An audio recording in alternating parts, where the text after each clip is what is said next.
청와대병원 이식센터에서 온 문자가 은호 휴대폰 화면을 가득 채웠어요. 지은호님, 간이식 적합성 검사 결과 공여자 조건에 적합합니다. 정신건강의학과 문진이 필요합니다. 짧은 문장인데 숨이 턱 막히는 느낌이었어요. 적합합니다라는 말이 눈앞에서 둥둥 떠다니는 것 같았죠. 그 순간 며칠 전 지역이 했던 말이 그대로 떠올랐어요. 이상하다는 생각 안 들어요? 간이식이요. 인생이 이렇게까지 딱딱 맞아 떨어지는 경우 저는 거의 못 봤어요. 처음엔 너무 냉정하게 들렸는데 오늘 문자를 보고 나니까 오히려 그 말이 은호를 붙잡아주는 것처럼 느껴졌어요. 클라이언트로 만난 생모, 바로 이어진 간이식 제안, 쌍둥이 오빠. 우연이라고 하기엔 너무 정확하게 한 줄로 이어져 있었거든요. 문자를 읽고도 한참을 멍하니 서 있다가 은호는 결국 답장을 적었어요. 죄송해요. 간이식은 힘들 것 같아요. 손가락이 떨려서 몇 번이나 지웠다 다시 쓰기를 반복했어요. 그래도 결국 눈을 꼭 감고 전송 버튼을 눌렀어요. 보낸 메시지 옆에 체크 표시가 뜨는 순간 가슴 한쪽이 푹 꺼지는 것 같았어요. 누군가에게 미안하다는 말이면서 동시에 자기 자신에게 괜찮다고 말해달라는 것 같은 한 줄이었죠. 한편 그 시각 고성이는 휴대폰 화면을 보며 입술을 질끈 깨물었어요. 아, 내가 뭔가 놓쳤네.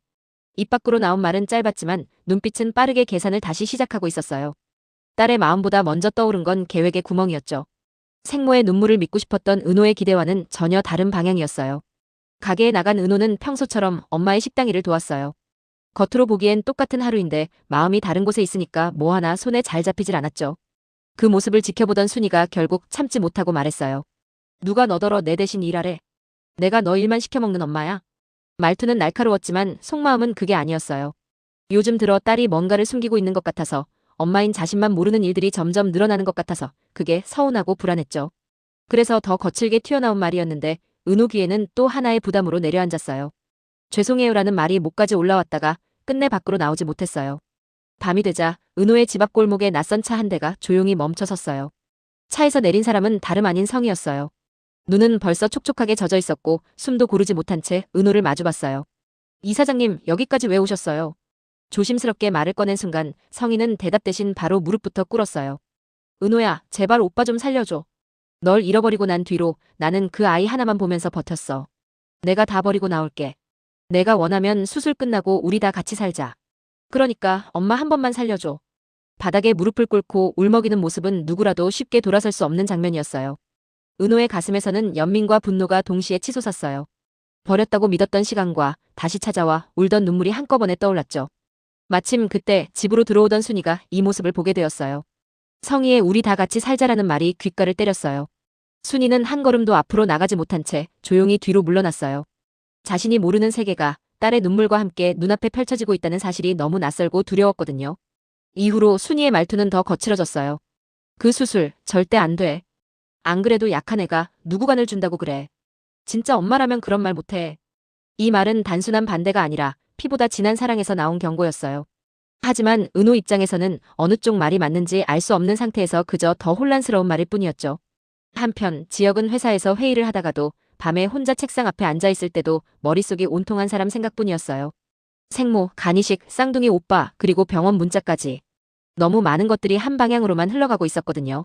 결국 지역은 직접 움직이기로 결심했어요. 고성이라는 이름을 검색창에 입력하고 기사와 인터뷰를 찾아보기 시작했어요. 재혼 이력, 새 가족, 그리고 재혼 후 데려온 아들이라는 문장을 읽는 순간 심장이 철렁 내려앉았죠. 성재의 새어머니, 숨겨진 아들, 그리고 은호의 생모. 이 세 개의 단어가 머릿속에서 하나로 겹쳐졌어요.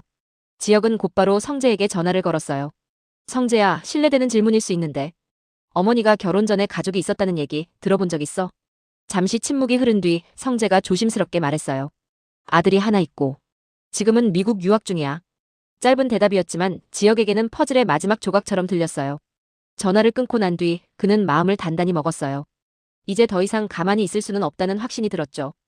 은호야, 고성의 그 사람, 성재 새어머니야. 성재는 어머니 과거에 대해서 거의 몰라. 새엄마 아들이 아픈 것도 모르고 그냥 미국 유학 중인 걸로 알고 있어. 그러니까 적어도 그 사람 말만 믿고 움직이지는 마. 지역의 말은 조심스러웠지만 은호에게는 결정적인 균열을 만드는 말이었어요. 생모와 박성재 본부장이 한 줄로 이어져 있다는 사실이 너무 충격적이었죠. 내 친엄마가 박성재 본부장의 새어머니라고요? 은호의 눈빛이 크게 흔들렸어요. 마음속에서 뭔가가 또렷하게 부서지는 소리가 들리는 것 같았어요. 같은 시간 복잡한 현실에서 잠시 벗어난 박성재와 이수빈은 세 번째 데이트를 위해 멀리 바닷가 섬을 찾았습니다. 수빈에게는 오랜만에 느껴보는 벅찬 설렘이었습니다. 성재 오빠와 함께 맞는 바다바람, 햇살 아래서 나는 시시콜콜한 이야기들. 이 마법 같은 시간이 영원히 끝나지 않기를 바라는 듯 수빈은 성재에게 끊임없이 말을 걸었고 성재 역시 지은호에 대한 미련을 잠시 내려놓고 편안하게 웃었습니다. 하지만 즐거움은 잠시, 두 사람은 그만 돌아갈 마지막 배 시간을 놓치고 맙니다. 우발적인 상황 앞에 당황하는 성재와 달리 수빈의 눈빛은 오히려 희미한 기대감으로 반짝였습니다. 두 사람은 어쩔 수 없이 섬 안의 작은 민박집에서 마주보지 않는 밤을 보내게 되었습니다. 두근거리는 설렘 속에 밤을 지새운 수빈과 달리 성재는 밤새도록 불편한 마음을 떨칠 수 없었습니다. 그는 수빈을 막내 동생으로만 생각하고 살아왔습니다. 그저 막내 동생 같은 수빈과 외박을 했다는 사실이 만약 가족들에게 알려진다면 성재는 사소한 오해로 수빈의 가족관계와 자신의 우정에 금이 갈까봐 진심으로 염려했습니다. 수빈에게 느끼는 감정이 사랑이라기보다는 복잡한 상황이 만들어낸 책임감과 불안감에 가까웠습니다. 그날 밤 성재는 끝까지 이수빈을 여자로 보는 것을 거부하며 이성적으로 자신을 단속했습니다. 다음 날 저녁 집으로 돌아온 두 사람. 이수빈의 집 앞에서 성재는 조심스럽고 걱정스러운 표정으로 수빈에게 들어가 라고 말했습니다. 외박에 대한 죄책감과 사과 그리고 이 일에 대한 침묵을 당부하는 의미가 담긴 한마디였습니다. 하지만 수빈은 성재의 눈빛을 정면으로 마주하며 짜증난 표정으로 걱정 마요. 오빠랑 외박했다는 말 안 하면 되잖아요. 수빈은 성재의 복잡한 마음을 꿰뚫어보고 그의 걱정을 자신을 향한 감정적 동요로 치환하여 받아들였습니다. 박성재는 수빈의 이 결정적인 한마디에 가슴이 철렁 내려앉는 충격을 느꼈습니다. 그는 자신이 더 이상 수빈을 동생으로만 대할 수 없게 되었음을, 이제 그녀의 짝사랑이 자신에게로 넘어왔음을 그제야 깨달았습니다. 그리고 은호는 다시 휴대폰을 들었어요. 어떤 이유로 나를 찾았건 피는 피니까 만약 진짜 오빠가 죽어간다면 얼굴 한 번은 보고 싶어. 수없이 머릿속으로만 반복하던 말을 마침내 문자로 옮겼어요. 오빠를 직접 만나보고 싶어요. 어떤 사람인지 제 눈으로 확인하고 싶어요. 문자를 보내고 난 뒤 심장은 더 빠르게 뛰기 시작했어요. 이 선택이 어떤 결과를 가져올지 아직 알 수 없지만 적어도 이번만큼은 누가 시켜서가 아니라 자신의 마음으로 내린 결정이었어요. 잠시 후 양평 별장 정원. 부드러운 햇살 아래 휠체어 하나가 천천히 움직이고 있었어요. 멀리서 그 모습을 바라보던 은호의 발걸음이 문득 멈췄어요. 어딘가 익숙한 옆모습, 오래전 기억 속에 남아있는 웃음과 겹쳐지는 눈빛. 설마. 가슴 깊은 곳에서 설명하기 어려운 감정이 한꺼번에 치밀어 올랐어요.